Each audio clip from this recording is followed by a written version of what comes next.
और छत्तीसगढ़ का जिक्र करेंगे, जहां सीएम फेस को लेकर एक बड़ी जानकारी सामने आ रही है। बीजेपी आज पर्यवेक्षकों की घोषणा कर देगी। केंद्रीय पर्यवेक्षकों की नियुक्ति के बाद विधायक दल की बैठक है। जी हां, तो विधायक दल की बैठक होगी, उसके बाद जल्द ही सीएम फेस पर फैसला ले लिया जाएगा और इस बैठक में बता दें सीएम का नाम तय किया जाएगा। माना यह जा रहा है कि केंद्रीय नेतृत्व की हरी झंडी के बाद सीएम के नाम का ऐलान कर दिया जाएगा।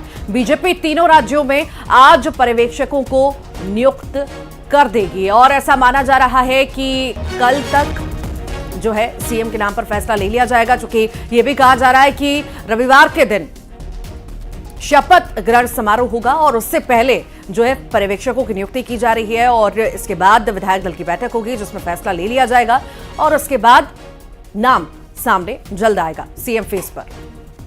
तो कई सारे नाम जिन्हें लेकर हलचल लगातार बढ़ती जा रही है। रेणुका सिंह है, अरुण साव है, कोई भी हो सकता है। अब ये पर्यवेक्षकों की नियुक्ति के बाद जब विधायक दल की बैठक होती है तभी बात साफ हो पाएगी कि आखिर किन नामों को लेकर चर्चाएं हुई हैं। अटकलें कई सारी हैं, कुछ भी हो सकता है और उसी के चलते सीधे नजर केंद्रीय नेतृत्व की ओर बढ़ती हैं। उनकी तरफ से छत्तीसगढ़ के लिए कौन कौन से नाम सुझाए जाते हैं, किन नामों पर मुहर लगती है, ये देखने वाली बात होगी। तो आपको बताएं कि पर्यवेक्षकों का आज ऐलान हो जाएगा और उसके बाद बड़ी बैठक विधायक दल की बैठक में नामों को लेकर चर्चा। तमाम ऐसे नाम जो कि छत्तीसगढ़ के लिहाज से बहुत ज्यादा खास भी हो जाते हैं। रेणुका सिंह अगर होती है तो छत्तीसगढ़ की तरफ से पहली महिला मुख्यमंत्री होंगी। अरुण साव अगर होते हैं तो लगातार फ्रंट फुट पर काम करने वाले नेता के तौर पर पहचान होगी। अलग अलग चीजें हैं जो केंद्रीय नेतृत्व अपने स्तर पर बहुत अच्छे से समझ रहा होगा। रमन सिंह की नाम की चर्चाएं हुई लेकिन कहीं ना कहीं वो खुद ही नकारते नजर आए। उसके बाद ओपी चौधरी के नाम को लेकर अटकलें तेज हुई। ये पूरा पैनल है। अब इनमें से ये देखने वाली बात कि कौन आखिर कहां तक पहुंचता है। चूंकि दिल्ली दौड़ भी हो रही है तमाम नेताओं की और दिल्ली से कुछ नेता छत्तीसगढ़ की ओर भी रुक कर हैं, ये समझने के लिए कि आखिर यहाँ की जनता के मन में क्या होगा। आने वाले समय में अगर सत्ता पर लंबे समय तक काबिज रहना है तो कौन से नाम को अगर आगे उतारें तो जो है उसका फायदा पार्टी को मिल सकता है। अब ये देखने वाली बात कि पर्यवेक्षकों की तरफ से क्या कुछ कहा जाता है और पर्यवेक्षक कौन होंगे, ये भी देखने वाला विषय। विधायक दल की बैठक, उसके बाद धीरे धीरे कर नाम को लेकर स्थिति स्पष्ट हो पाएगी। अभी तक अगर आप हलचल देख रहे हो छत्तीसगढ़ की तो कोई भी नाम प्रमुखता से सामने नहीं रखा गया है, क्योंकि प्रचार के दौरान भी फ्रंटलाइन में कोई भी नेता सीएम फेस के तौर पर सामने नहीं आया था। 15 सालों का शासन रमन सिंह को सौंपा गया और उसके बाद कई सारी अटकलें।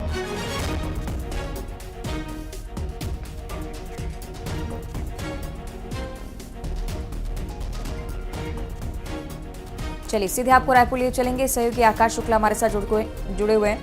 अब आकाश जरा बताइएगा, चूंकि छत्तीसगढ़ बीजेपी में अपने स्तर पर तो हलचल नजर नहीं आती, लेकिन क्या दिल्ली में चर्चा हो रही है इसे लेकर? जी बिल्कुल, देखिए चर्चा तो छत्तीसगढ़ में भी और छत्तीसगढ़ में 5-6 जो नाम सामने आ रहे हैं लगातार उनकी चर्चा हो रही है। वहीं जो दिल्ली में कल संसदीय दल की बैठक हुई उसके बाद से जो पर्यवेक्षक अब जो प्रक्रिया शुरू होगी पर्यवेक्षक नियुक्त होने के बाद, ये आज संभवतः आजकल में पर्यवेक्षक आ सकते हैं और विधायक दल की बैठक होगी, इसके बाद सरकार गठन की प्रक्रिया होगी। लेकिन देखिए जो नाम सामने आ रहे हैं उसमें संगठन केंद्रीय नेतृत्व ने पहले ही तय कर लिया है कि कौन मुख्यमंत्री का ताज किसके सिर में होगा। ऐसे में वो कहीं ना कहीं अभी वो पत्ता खोला नहीं गया है। ये 1-2 दिन में के भीतर साफ हो जाएगा कि सीएम आखिर छत्तीसगढ़ में कौन होगा। जी लगातार बैठकें भी चल रही हैं, पर्यवेक्षकों की नियुक्ति भी आज होना है, तो ये माने कि हम जल्द से जल्द नाम भी सामने आएगा। और चूंकि लॉबिंग तो चल ही रही है, लगातार दिग्गज पहुंच रहे हैं दिल्ली में, पर वहां पर लगता है वहां पर बात नहीं बनी, शायद यहां पर पर्यवेक्षकों के साथ बात बन जाए। जी बिल्कुल, दिल्ली में लगातार जिन चेहरों का नाम चल रहा है और नाम सामने आ रहा है, कहीं ना कहीं उनके जो समर्थक हैं वो दिल्ली पहुंच रहे हैं और दिल्ली में अपने तरीके से लॉबिंग कर रहे हैं। लेकिन एक बात देखना होगा, संगठन किसी तरीके से लॉबिंग को नहीं मानता है। आप कितना भी कर लें, 2-4 नाम हम जो सामने आ रहे थे सीएम फेस के लिए वो भी छत्तीसगढ़ पहुंचे हुए हैं और वहां पे कहीं ना कहीं केंद्रीय संगठन से उनके समर्थक मिल रहे हैं। लेकिन जो संगठन की तरफ से जो जानकारी जा रही है, साफ कह दिया गया है किसी तरीके से लॉबिंग नहीं चलेगी। देखने वाली बात की किस प्रकार की अटकलें रहती है। बहुत शुक्रिया आपका आकाश। और छत्तीसगढ़ में हार पर मंथन के लिए भूपेश बघेल दिल्ली दौरे पर है। बता दें, भूपेश बघेल समेत छत्तीसगढ़ के कांग्रेस के वरिष्ठ नेता टीएस सिंहदेव, डॉक्टर चरणदास महंत, दीपक बैज, कांग्रेस अध्यक्ष मल्लिकार्जुन खड़गे के साथ बैठक में शामिल होंगे। और इस मौके पर बघेल ने यह भी कहा कि जनता ने जो जनादेश दिया है उसे स्वीकार तो कर रहे हैं, लेकिन समीक्षा होगी तब जाकर पता चलेगा। कांग्रेस सरकार की योजनाओं पर ब्रेक लगने के सवाल पर भी कहा है कि सरकार बनने के बाद पता चलेगा कि आखिर क्या क्या होता है। भूपेश बघेल ने प्रदेश में बुलडोजर की कार्रवाई पर कहा कि अदृश्य शक्तियां हैं जो काम कर रही हैं, निर्देश किसने दिया है किसी को पता नहीं है, गरीबों का रोजगार उजाड़ा जा रहा है। ईवीएम के सवाल को लेकर भी उनकी तरफ से कड़ी प्रतिक्रिया। तो भूपेश बघेल ने कई सारी बातें कही और ईवीएम पर भी सवाल उठाए और साफ तौर से लगातार नेता कह रहे हैं कि हमें हराया गया है, हम हारे नहीं हैं। और इसी बीच जो है समीक्षा भी लगातार जारी है। अब समीक्षा के लिए जो है भूपेश बघेल पहुंचे हुए हैं दिल्ली और भी नेताओं को तलब किया गया है।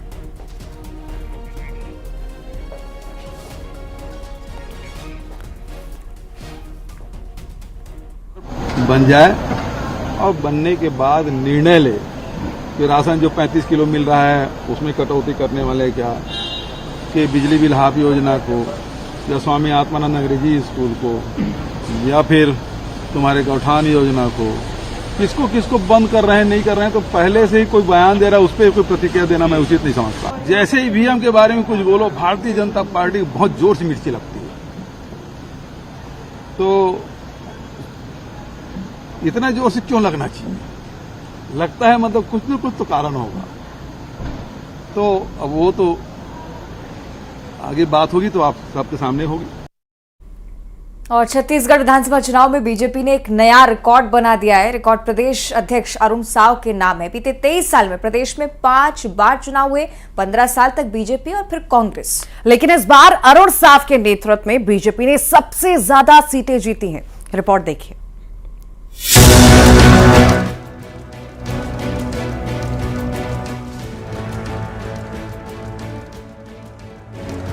कांग्रेस की हार और बीजेपी की जीत ने एक नया रिकॉर्ड छत्तीसगढ़ में बना दिया है। ये रिकॉर्ड बीजेपी प्रदेश अध्यक्ष अरुण साव के नाम दर्ज हुआ। विधानसभा में जीत के लिहाज से बीजेपी के लिए अरुण साव सबसे सफल प्रदेश अध्यक्ष बन गए हैं। बीते 23 साल में 5 दफा प्रदेश में चुनाव हुए। इस बार बीजेपी ने अरुण साव के नेतृत्व में सबसे बड़ी जीत दर्ज की है। चलिए अब तक हुए विधानसभा चुनावों पर एक नजर डालते हैं। साल 2003 के विधानसभा चुनाव में बीजेपी को 50 सीटें मिली, तो वहीं कांग्रेस को 37 सीटें, बीएसपी को 2 और एनसीपी को 1 सीट मिली। वहीं वोट शेयर की बात करें तो बीजेपी को 39.26%, कांग्रेस को 36.71% और बीएसपी को 4.45% वोट मिले। एनसीपी को 7.02% वोट मिले। इस समय बीजेपी के प्रदेश अध्यक्ष डॉक्टर रमन सिंह थे। इसके बाद साल 2008 में फिर से विधानसभा चुनाव हुए। इस बार बीजेपी को 50 सीटों पर जीत मिली, वहीं कांग्रेस को 38 और बीएसपी को 2 सीटें मिली। वोट शेयर की बात करें तो बीजेपी को 40.33%, कांग्रेस को 38.63% वोट मिले, बीएसपी को 6.11% वोट मिले। साल 2008 में बीजेपी ने विष्णुदेव साय के नेतृत्व में चुनाव लड़ा। इसके बाद साल 2013 में चुनाव हुए। इस बार बीजेपी ने 49, कांग्रेस ने 39, बीएसपी और निर्दलीय ने 1-1 सीट पर जीत दर्ज की। बीजेपी को 41.04%, कांग्रेस को 40.29% वोट मिले। बीएसपी का वोट शेयर 4.27% रहा। बीजेपी ने राम सेवक पैकरा के नेतृत्व में चुनाव लड़ा। साल 2018 में विधानसभा के फिर से चुनाव हुए। इस बार बीजेपी को हार का सामना करना पड़ा। बीजेपी महज 15 सीटों पर सिमट गई। कांग्रेस को 68 सीटों पर जीत मिली। जनता कांग्रेस और बीएसपी को 7 सीटों पर जीत मिली। वहीं वोट शेयर की बात करें तो बीजेपी को 32.97% वोट मिले, कांग्रेस को 43.04% और बीएसपी को 11.5% वोट मिले। इस बार बीजेपी ने अरुण साव के नेतृत्व में 54 सीटों पर जीत हासिल की है। अब तक के विधानसभा चुनावों में ये बीजेपी की सबसे बड़ी जीत है, यानी अरुण साव सबसे सफल प्रदेश अध्यक्ष साबित हुए हैं। सबसे बड़ी बात, बीजेपी का वोट शेयर 14% तक बढ़ गया है, जिसका पूरा श्रेय अरुण साव को जाता है। अरुण साव ने संगठन को मजबूत करने के साथ साथ नेताओं के बीच सामंजस्य बनाकर रखा। न्यूज 18 के लिए रायपुर से आकाश शुक्ला के साथ ब्यूरो रिपोर्ट। छत्तीसगढ़ में कांग्रेस सत्ता से बाहर हो गई और बीजेपी ने सत्ता में वापसी की है। हार को लेकर कांग्रेस में मंथन और जीत के लिए बीजेपी में जश्न का माहौल है।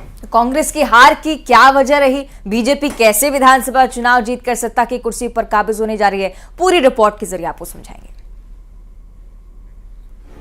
छत्तीसगढ़ में बीजेपी सरकार बनाने की तैयारी में जुट गई है, तो वहीं कांग्रेस हार पर मंथन करने में जुटी है। इन सब के बीच हम आपको बीजेपी की जीत और कांग्रेस की हार के कारण बताते हैं। सबसे पहले बात कांग्रेस के हार की। कांग्रेस की हार के कारण बड़े चेहरों के खिलाफ एंटी इनकम्बेंसी, महतारी वंदन योजना, नेताओं और कार्यकर्ताओं में नाराजगी, भ्रष्टाचार के आरोपों ने बिगाड़ा खेल, कांग्रेस में अंतर्कलह हार का कारण। अब कांग्रेस के नेता हार के लिए एक दूसरे को जिम्मेदार ठहरा रही हैं। पूर्व मंत्री अमरजीत भगत ने कहा कि अपनी अपनी चलाने के चक्कर में सभी निपट गए। बिल्कुल हुआ है, सब लोग जो है अपना अपना चलाने के उसमें एक दूसरे को निपटाने के चक्कर में सब हुआ है, सब लोग एक दूसरे को नुकसान पहुंचा है। ये भारतीय जनता पार्टी के जो विधायक अब चुनकर आ रहे हैं, ये लोग अपना जो विजय जुलूस है बुलडोजर के साथ निकाल रहे हैं। बुलडोजर चलेगा बोल रहे, तो चलेगा किस पे? कहीं भी चल सकता है, बिना ब्रेक का गाड़ी है। अब जिसको चुने उसको भोगना, उसको झेलना तो पड़ेगा। फिलहाल कांग्रेस में घमासान है और बीजेपी में जीत का जश्न। अब नजर उन कारणों पर जिसके सहारे बीजेपी ने छत्तीसगढ़ में जीत दर्ज की है। बीजेपी की जीत के कारण बीजेपी का बूथ मैनेजमेंट, पीएम मोदी का चेहरा, ओम माथुर और मनसुख मंडाविया की रणनीति, अरुण साव और रमन सिंह की जुगलबंदी। संघ ने ग्राउंड लेवल पर काम किया। जनता ने बीजेपी को सत्ता की कुर्सी पर बैठा दिया है और कांग्रेस को सत्ता से बाहर कर दिया है। हार के बाद कांग्रेस में घमासान मचा हुआ है। जीत के बाद भाजपा सरकार बनाने की ओर है, वहीं कांग्रेस हार की समीक्षा करने में लगी हुई है। अब देखना है कि जीत के बाद भाजपा सरकार कितना बेहतर चला पाती है और कांग्रेस हार से क्या सबक लेती है। कैमरामैन मनीष के साथ आकाश शुक्ला, न्यूज 18 रायपुर। तो एक तरफ बीजेपी में कांग्रेस फेस की चर्चा और जहां अब सीएम फेस को लेकर भी लगातार बात हो रही है, और कांग्रेस की अगर बात करते तो नेता प्रतिपक्ष को लेकर चर्चाएं शुरू हो रही हैं। हार की समीक्षा को लेकर दिल्ली में आज एक बड़ी बैठक बुलाई गई है। मुख्यमंत्री भूपेश बघेल भी पहुंच रहे हैं और इसी के साथ ही छत्तीसगढ़ कांग्रेस के तमाम बड़े नेता इस बैठक में शामिल होंगे। ऐसे में नेता प्रतिपक्ष के लिए चरणदास महंत, भूपेश बघेल, कवासी लखमा, उमेश पटेल और अनिला भेड़िया के नाम पर चर्चाएं तेज हो गई हैं। हालांकि पीसीसी अध्यक्ष दीपक बैज का कहना है कि पार्टी नेतृत्व ही तय करेगा। अभी कुछ भी कहना जल्दबाजी होगी, स्पष्ट तौर पर कहा जा रहा है अलग अलग नेताओं की तरफ से नेता प्रतिपक्ष के नाम को लेकर, लेकिन हलचल तेज। अब ये देखने वाली बात कि विपक्ष अपना प्रमुख नेता किसे चुनता है।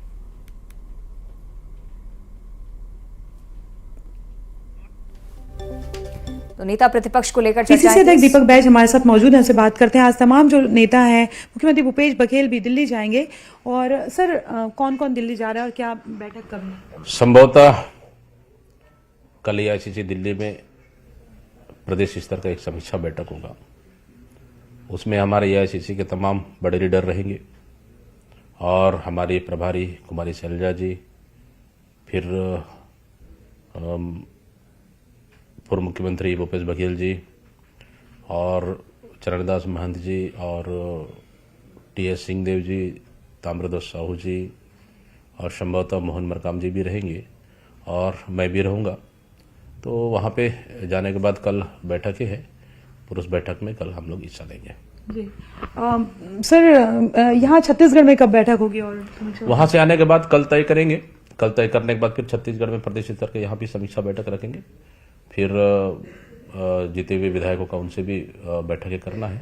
तो प्रभारी मैम से चर्चा करने के बाद फिर आगे की रणनीति यहाँ के लिए हम लोग अपनाएं। नेता प्रतिपक्ष को लेकर ये बात हो रही है कि नेता प्रतिपक्ष जो है वो कौन बनेंगे, क्या भूपेश बघेल जो है वो नेता प्रतिपक्ष बन सकते हैं, चरणदास महंत बन सकते हैं, इसके अलावा भी नाम आ रहे हैं कि कवासी लखमा से लेकर उमेश पटेल, अनिला भेड़िया।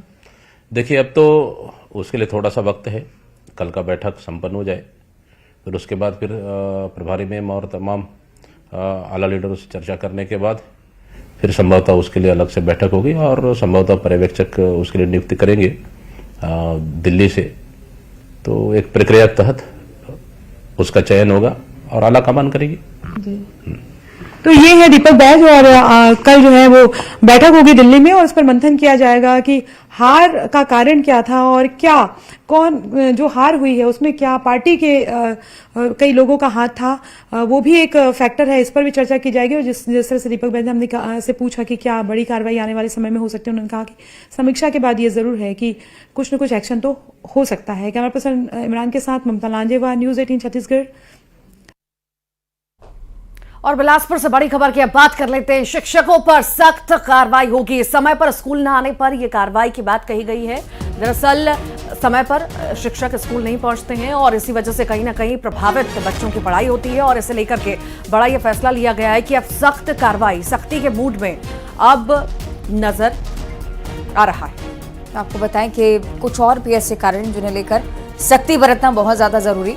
जाति प्रमाण पत्र के लिए अभियान चलाया गया। मिड डे मील की गुणवत्ता से समझौता नहीं करने वाले हैं। स्कूल शिक्षा विभाग की समीक्षा बैठक भी हुई। कलेक्टर अवनीश शरण ने साफ तौर पर निर्देश दिए हैं। इन अलग अलग चीजों को लेकर अब सतर्कता बरतनी होगी। शिक्षकों पर सख्ती की तो बात है ही, लेकिन जाति प्रमाण पत्र को लेकर भी एक विशेष अभियान की तैयारी है। मिड डे मील की गुणवत्ता को लेकर कई बार सवाल उठे हैं। यहाँ पर समझौता बिल्कुल नहीं करेंगे, विभाग ने स्पष्ट कर दिया है।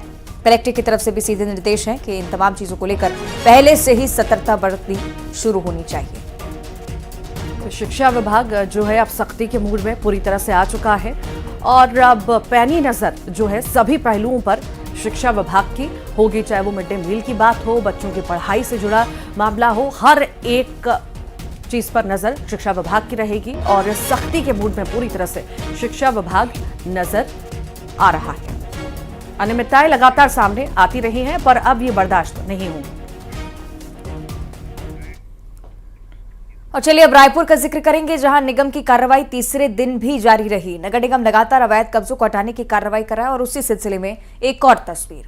और निगम का अमला आज राजधानी के लोधीपारा, दरअसल कल पहुंचा था लोधीपारा, और ये भी बता दें आपको कि 78 चखना सेंटरों पर कार्रवाई की गई। आज भी जो है अलग अलग जगह कार्रवाई जारी रहेगी। ये तस्वीरें आपको दिखा रहे हैं रायपुर की।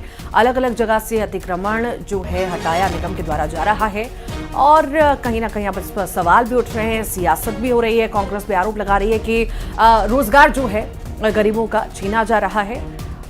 और ये कार्रवाई बीजेपी की तरफ से, बीजेपी ने कहा है कि ये कार्रवाई जो है लगातार जारी रहेगी। निगम का अमला भी सक्रिय इसी तरह रहेगा लगातार।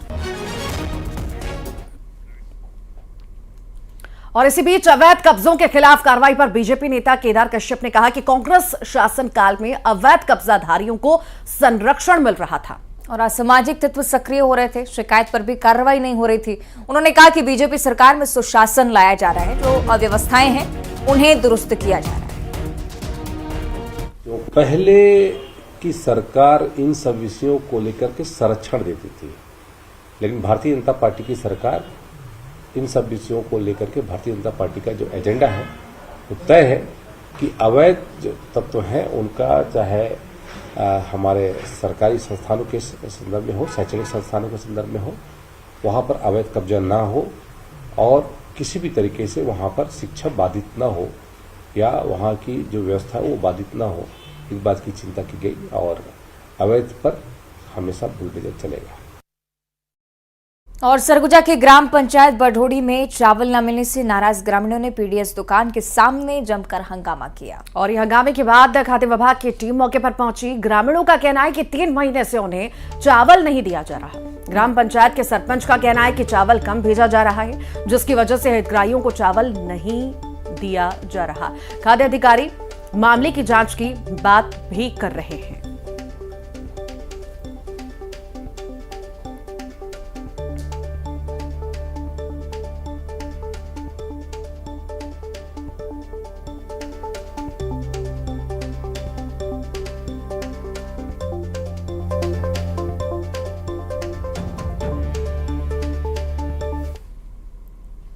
कभी नहीं दें, जबरदस्ती कोनो उठा के मांग ही तो देते हैं, कोई घड़ी बंद कर देते हैं, कोई घड़ी खुला कर देते हैं। अंबिकापुर गए रहा हाँ जा रहे हैं, अभी अधिकारी बना रहे हैं जांच करे, उमन नहीं आई है, आउ थोड़े जन अधिकारी आई हैं करत हैं। अब क्या कहना रहेगा। अब देखिए शासन से जितना चावल आता है उतना हम बांटते हैं।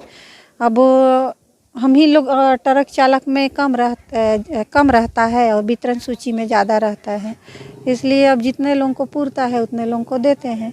नहीं, चावल नियमित रूप से पहुंच रहा है और क्या है इनका भी पक्ष लिया जाएगा। नहीं, वो जो कह रही हैं उसका मैं एनालिसिस करके मैं रिपोर्ट दूंगा उसके बाद। और गरियाबंद में आदिवासी युवक की मौत के बाद अब आदिवासी समाज और परिजनों ने समोदा नगर पंचायत के सीएमओ केशरम साहू के खिलाफ मोर्चा खोल दिया है। तो आपको बताएं कि 13 नवंबर को फिंगेश्वर थाना के ग्राम सेंदर में स्वास्थ्य कर्मी नेम सिंह और सीएमओ के बीच मारपीट हुई। इसके बाद नेम सिंह ध्रुव की अचानक इलाज के दौरान महासमुंद अस्पताल में मौत हो गई थी। मौत के बाद परिजन सीएमओ केशरम साहू और अन्य लोगों पर हत्या का आरोप लगाने लगे। अब घटना के 23 दिन बीत जाने के बाद कोई कार्रवाई नहीं हुई है, तो परिजन और समाज के लोग फिंगेश्वर थाना पहुंचकर कार्रवाई की मांग उठाने लगे। और इसी के साथ इस बुलेटिन में इतना ही। नमस्कार।